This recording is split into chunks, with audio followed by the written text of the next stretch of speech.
Thanks for joining us, Mark. My pleasure. Thanks, Matt. And thanks for setting this up, Ryan. No worries at all. So, Mark, 90% of our customers are already MSPs. What's the difference between an MSP and an MSSP?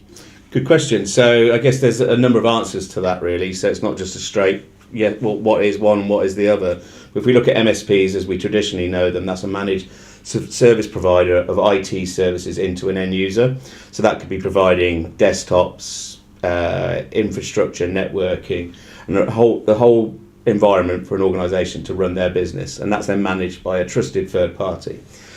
What we're seeing with MSSP, and what the difference is there's a layer of focus around security. And when we mean cybersecurity, so that's protecting organisations from attacks, ransomware, all the scary stuff we see out there in the wild. But what we also have is MSSPs are a standalone play as well. So you could go to a traditional MSSP provider just for your security infrastructure. But what we're seeing is with the MSSPs, they're now becoming MSSPs by offering security offerings in addition to their traditional infrastructure services. Brilliant. And I suppose, given that 90% are MSPs at present, how easy is it to make the change to an MSSP?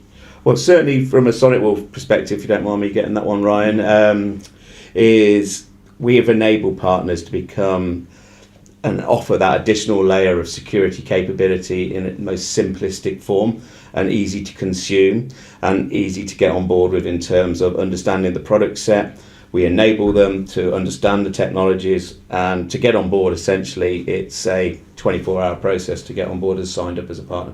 So this question's for both of you. I think from our point of view, from an Exertis side, are we seeing more increase in subscription-based billing models? And likewise to you, Mark, following on from Ryan, are you too?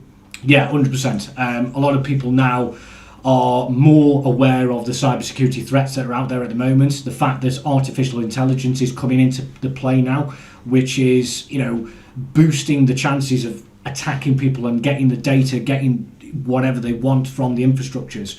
So there's a lot more vulnerabilities now than there were before. So although the end users are fully aware of that, they then sort of turn that on its head and say, well, actually, have we got the budget to secure it? What are we going to look like in the next 2, 3, maybe even 5 years? How can we actually allocate the correct amount of budget to do it? And this is where a lot of partners have seen that they may lose those end users because it's purely being priced out the market. So for us, from distribution and from SonicWall as well, it's about giving them access to this top-level security, all the solutions and all the portfolio across the board, but enabling them to actually be billed on a OPEX or operational cost perspective, which softens the blow, so to speak. Brilliant. And Mark, are you seeing the same from a SonicWall side? Yeah, absolutely. I think the things we're seeing, certainly after the pandemic, is cash is king, really, and we've seen a lot of cash flow issues within our partner community that actually want to enable our partners to be their end users to be secure.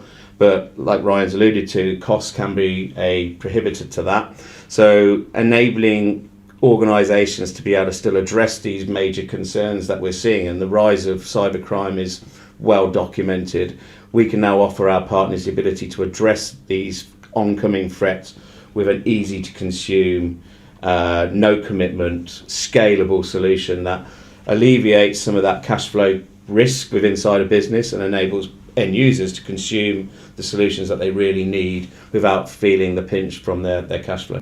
So given what Ryan's just said and you've just said, I suppose this opens up the door for our partners to sell to more end users, given that there's no upfront bulk cost. Yeah, absolutely, and also to sell more to their existing customers as well. Yeah. So if you're able to go to your market and say, we can now, as part of your existing service, attach your security needs, i.e. your endpoint or your firewall, and have that bundled in as part of that predictable service.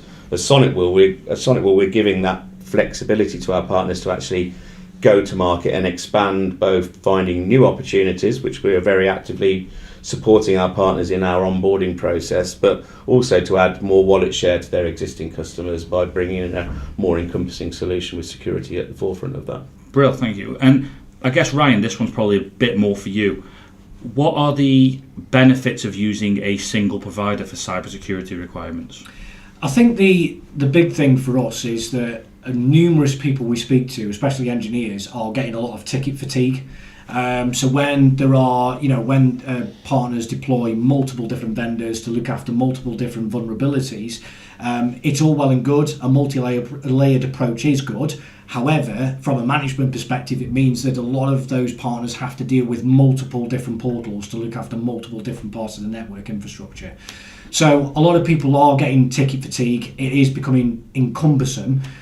So when you are able to look towards a tier one vendor such as SonicWall and have multiple different solutions covered within one sort of centralized management portal, plus have all of the reporting, all of the network traffic information in front of you, and be able to remote in wherever you are to all of the solutions and make the necessary changes you need, it makes it far easier for partners to provide a MSSP by providing that service. It's all sort of encompassing in one place.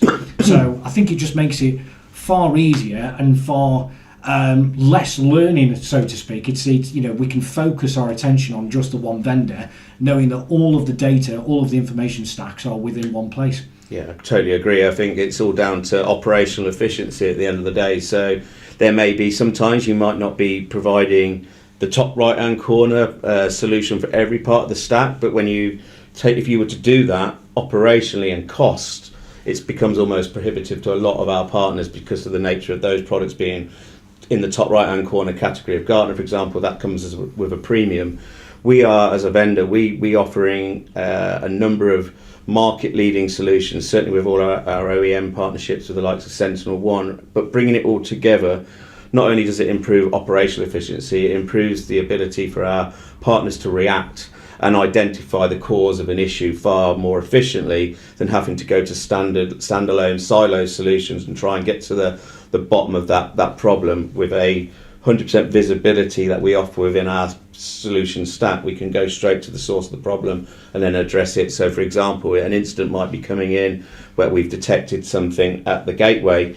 Due to the fact that all of our technology will communicate with each other, we can then share that risk and block it at various other access or vectors within the network. So essentially we're reacting in real time to a potential attack. And the more solutions you have from us, the more scale and the more visibility that we can provide. Brill. And I suppose from personal life point of view, over the last, say, 10 years, we've all become more reliant on subscriptions for TV, for shopping, etc. Yep. Now, that's moved over to the business world probably in the last 5-6 years.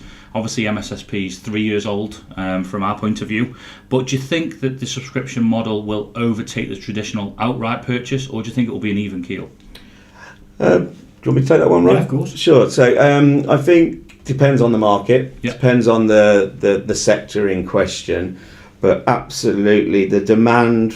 If we go back to the cloud boom, the whole concept of cloud was on-demand computing, right? So you pay for what you use, and the whole nirvana of that was like, great, we're only going to actually pay for the hardware that we use. And we all know the reality of that is totally not the case. And there's a lot more complexities and a lot more factors to take in consideration. It's not a massive cost saving initially to go to the cloud, for example, but what we are seeing is the need for flexibility and scalability and predictability, really. In very turbulent times, we've got the situation with Russia and Ukraine, cost of living, just come out of a pandemic. So there's a nervousness in everybody's mindset, both end users, consumers, businesses. So to be able to offer market leading technology without that huge investment requirement up front is only going to lead to more and more growth within the on-demand billable monthly billing type operations.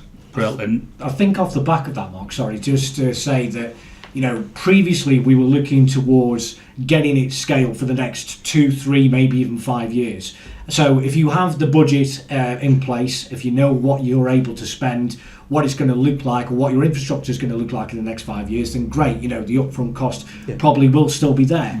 But the reality of today is, as you rightly say, the cost of living, all of the uncertainties that are in the economy at the moment, but also on top of that is the speed of technology that is going through at the moment.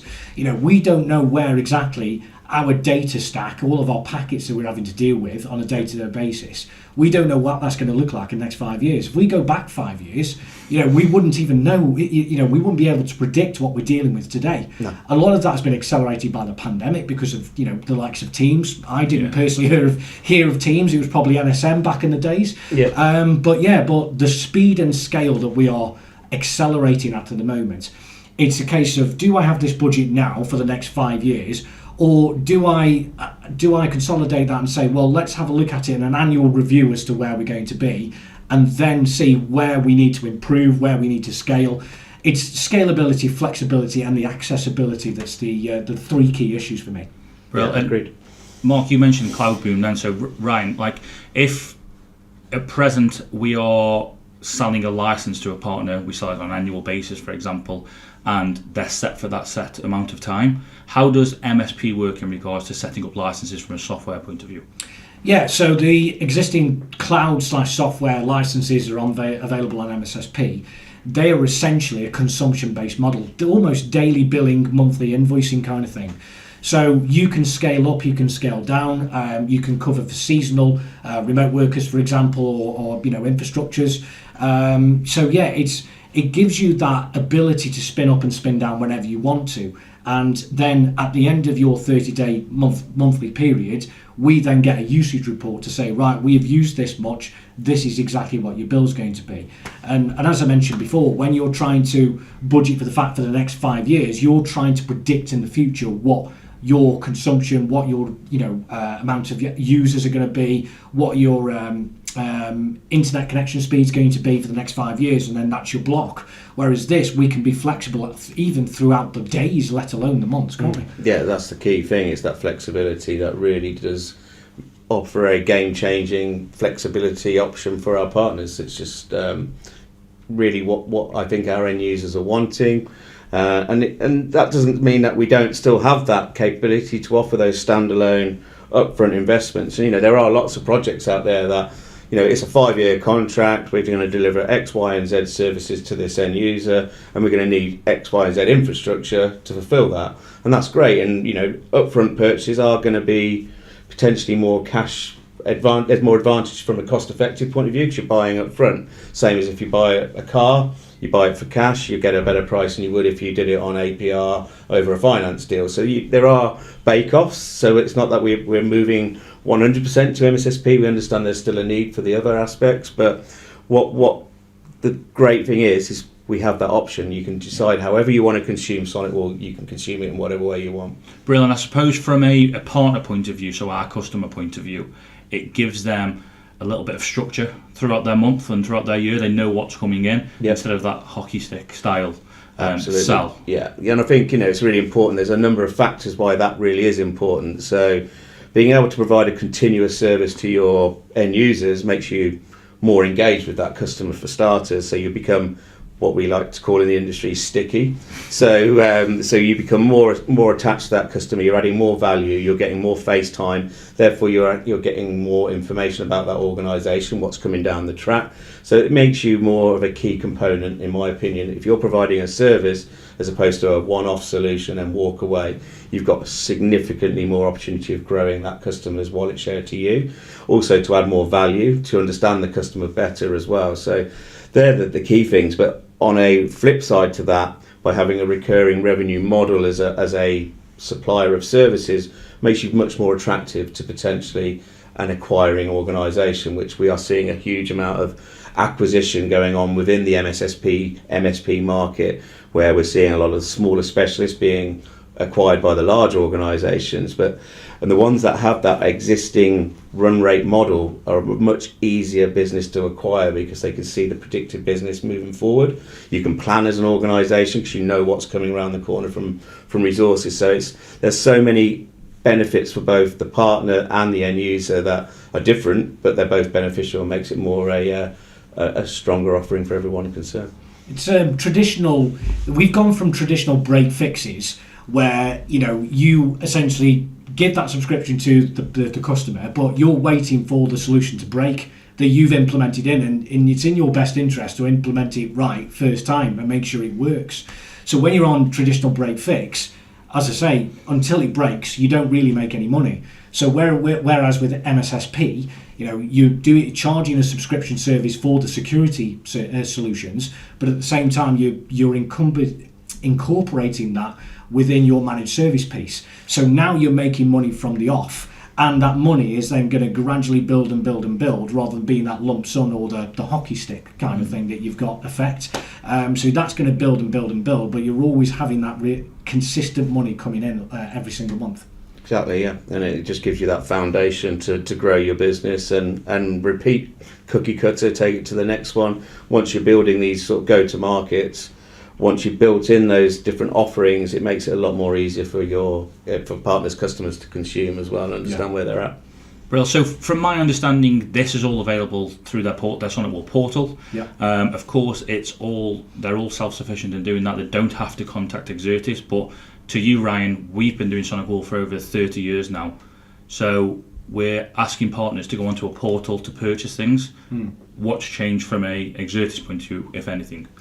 Nothing. The short answer is nothing. So yes, you can purchase your MSSP licensing via the My SonicWall portal, which does make it an easier go-to when you're trying to purchase licensing or services. But at the same breath, that doesn't mean that we're backing off or that we are going to be fading in the background. You'll still have everything you have been used to accessing, which is the technical support team, 8x5 free of charge support that we've been delivering since, basically 1997 when we first introduced SonicWall to the UK.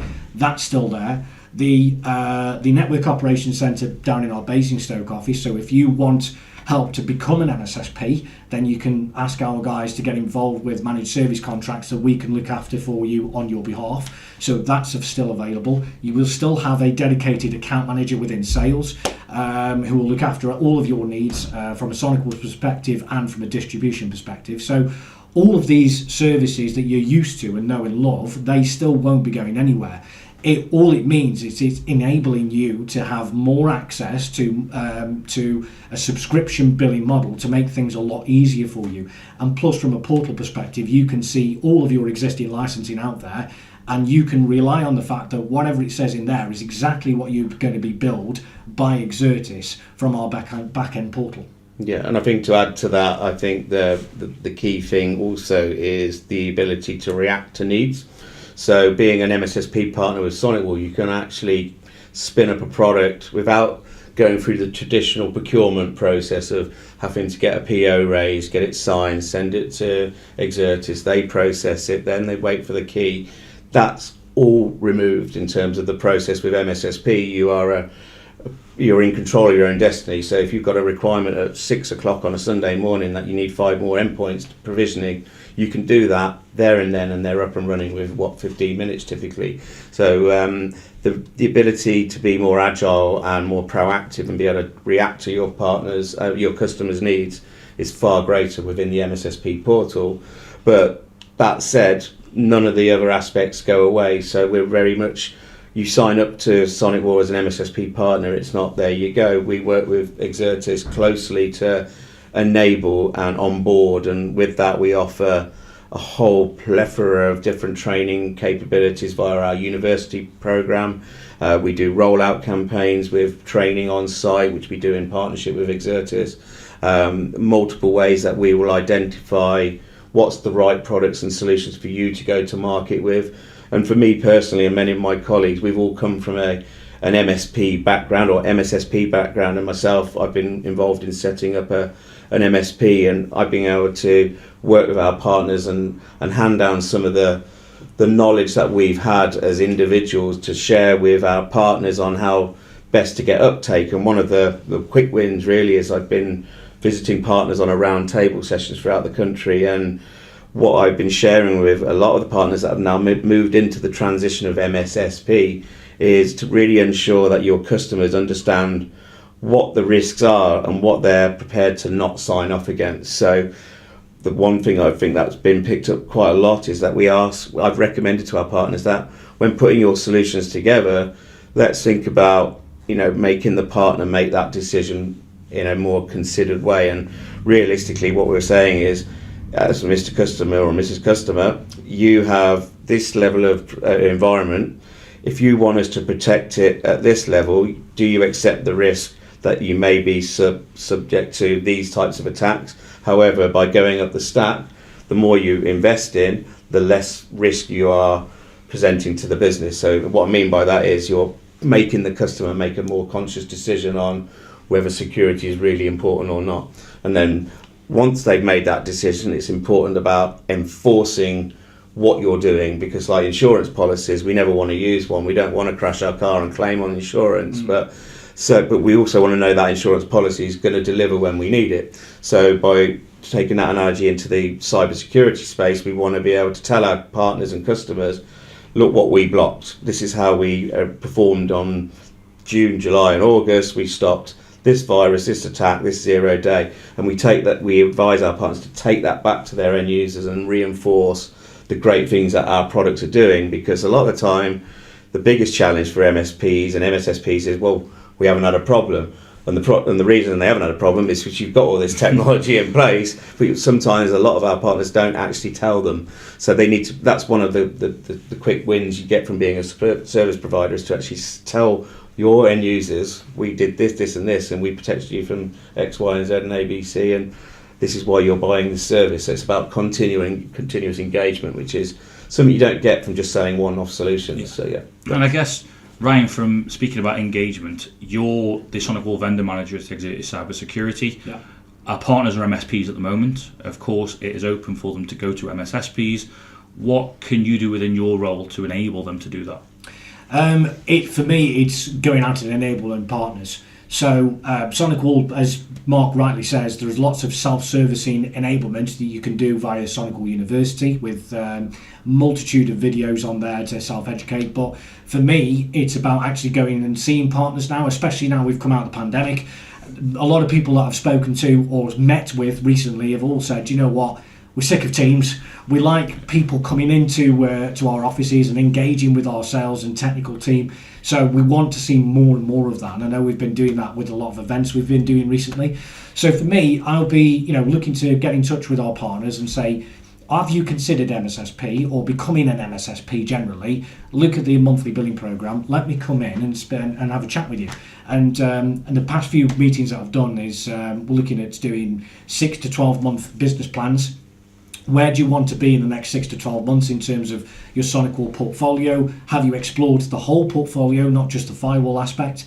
And also, what can we do with helping with marketing? Can we help with sales training? So I can do an overview session with all of the sales team to make sure they are up to date with the USPs and the story. And some of the statistics that have come out recently from recent third-party studies that SonicWall have gone through. But we can also bring in our technical team as well, some of the most experienced in Europe, which is a proud feat for us. So I can bring in our technical team to do a overview session on SonicWall to make sure they're up to date, or at least have a step up before they consider the official SonicWall SNSA and SNSP courses to then get full accreditation.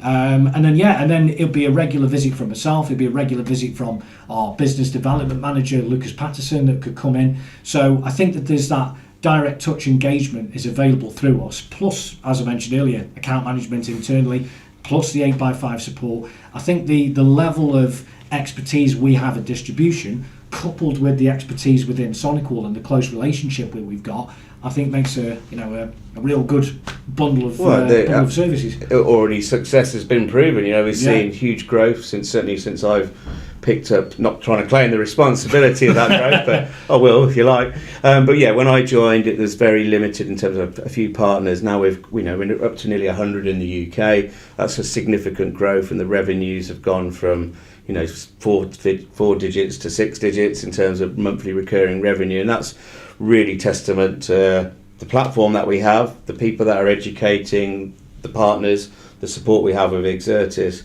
But it should never be treated as a sort of out-the-box type of engagement, because one service provider is going to be totally different to the next. So we like to understand their model, their go-to-market, and identify where we can add value in terms of existing portfolio or complement. So storage is a really good one. So we're seeing a lot of our partners offer a secure backup type facility. And at the end of the day, there's no point backing up data that's got potentially malware or infected data, because you just backing up to essentially, for want of a better word. So we will help you look at that data at real time, analyse it, scan it, and whatever data you are backing up to restore in the event of a downtime issue, you know that data is going to be clean. So we'll work with various different storage providers.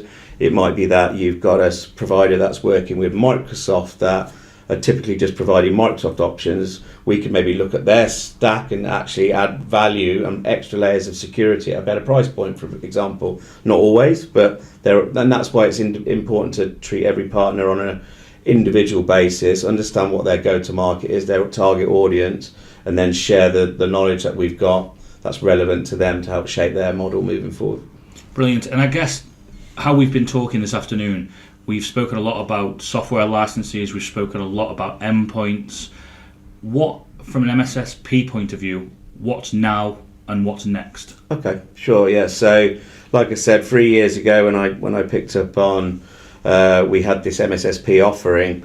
Not only when I first looked at it were we miles ahead of the game in terms of the on-demand and the scale up, scale down. We had a great offering to take to market, but there were some tweaks needed. So user interface needed to be improved, integration, etc. So what we've done within the last few years is improved the look and feel of the environment.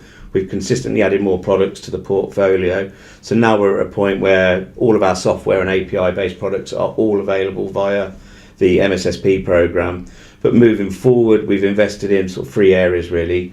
The most significant one that you'll see coming out in the market now is the ability for our partners to procure hardware on an upfront basis, but on a basis that there's no technology integrated into the hardware. You can consume all those services on a monthly basis. So it's a hybrid offering that's enabling our partners to maybe go to their existing customers, offer secure upgrades to take them to the Gen 7 platform, but then offer that as a monthly recurring service as part of their ongoing MSSP or MSSP offering. So that's a big game changer for us, having that flexibility around hardware and services. We've invested significantly in integration, so looking forward we are working closely with third-party vendors around the RMM and PSA space, so the likes of Datto, Autotask, ConnectWise as just a few examples there, and also looking at API integration within our back end as well for authentication and improved access into roles and responsibilities. And then very lastly, we recognise our MSSP partners are of a stage where they're quite advanced in terms of their knowledge and skill set. So we're actually introducing what we call level 2 support access for MSSPs, which will give a fast track into sort of second and third line engineering, assuming that the guys that have gone through all of our specializations will understand our products very well. So when they need to log a call, they don't need to go through triage. They'll get that first level of engagement with engineers to give that more of a direct support function for our MSPs that are committing to that service. Brilliant. And Ryan, this goes to you, I guess. So I'm an MSP who trades with Exertis at present. Mm-hmm. Matthew, IT Limited. I want to now be an MSSP. What are the timescales and what do I have to do? So it's pretty simple. Once you sign up to the SonicWall portal to gain access to MSSP, it's around about 24 hours, Mark, yeah? Yeah. 24 hours to get approved by SonicWall. After that, from your perspective, you don't have to do anything else. The rest of it is on Exertis. So we will get a notification from SonicWall that you are now enabled as a partner for MSSP. We will set you up in our back-end system to be able to bill you on a monthly basis. And then, once you have your own notification from SonicWall to say, yes, you're ready to go, then, procure your licensing and go from there. And your licensing is created fairly instantly. You can deploy your firewall services on the firewalls, your endpoints, your cloud application security, virtual firewalls, whatever, there's lots more coming to the MSSP front. So it's pretty easy to get yourself set up, and and if ever there are any questions along the way, then you've got Mark, you've got us at Exertis as well that can help every step of the way. Brilliant. And are there any restrictions in place if I'm a registered partner as opposed to if I'm a platinum partner? Is there anything that I won't get that a platinum partner would? No, it's open to everybody. So if you want to go down to monthly billing, if you want to procure that on a consumption-based model where you've got that scalability almost on a day-to-day basis, then yes, MSSP is open for everybody, and the support mechanisms behind the scenes at both distribution and in vendor are exactly the same. And we will still come in and do business planning with you. We'll still come in and do enablement sessions with you, training, and you've got access to all of our support mechanisms upstairs to call upon whenever you need. Yeah, I'd add a little bit to that if that's all right, Ryan. But the key thing that I picked up on again when I first joined was, with all MSSP programs with vendors, there's typically some form of barrier to entry or commitment. If we look at, we won't name any names, but a lot of our competitors will offer sort of points-based schemes where you have to initially invest in some form of commitment up front, and then you pull off those different types of investment points, whatever it might be. So that isn't the case with SonicWall. So we've changed it now, so the barriers of entry will allow our SMB company partners, our mid-range and our enterprise partners all have access to the program. We have tierings within inside that to recognise growth. But essentially, if you're a registered partner with SonicWall, you have immediate access. That's really the only stipulation right now, is you sign up to SonicWall as a secure first partner, move into sign the T's and C's to become a registered partner.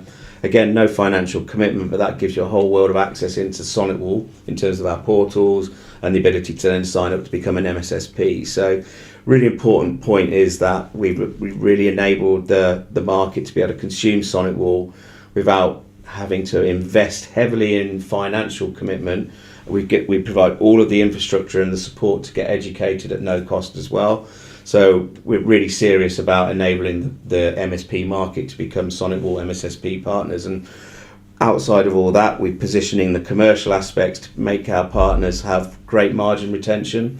It enables our partners to really grow their business from a profitability point of view. So we've listened to all of our partners in the existing program. And what I can say is all of those existing partners that Eyewitness joined from 3 years ago are all existing partners today, 100% retention, all of which are growing on a month-by-month basis. So I've yet to see a partner sign up and stay flat. They're all growing on a regular basis. So fantastic opportunity for MSPs to grow their business with hardly any investment, just time really. So this is the first vlog that we've done both for SonicWall and for MSSP. As the program changes and evolves over the next 12 months, we will be doing more. But in the meantime, thank you very much for joining us. Thank you for your time. Thanks very much.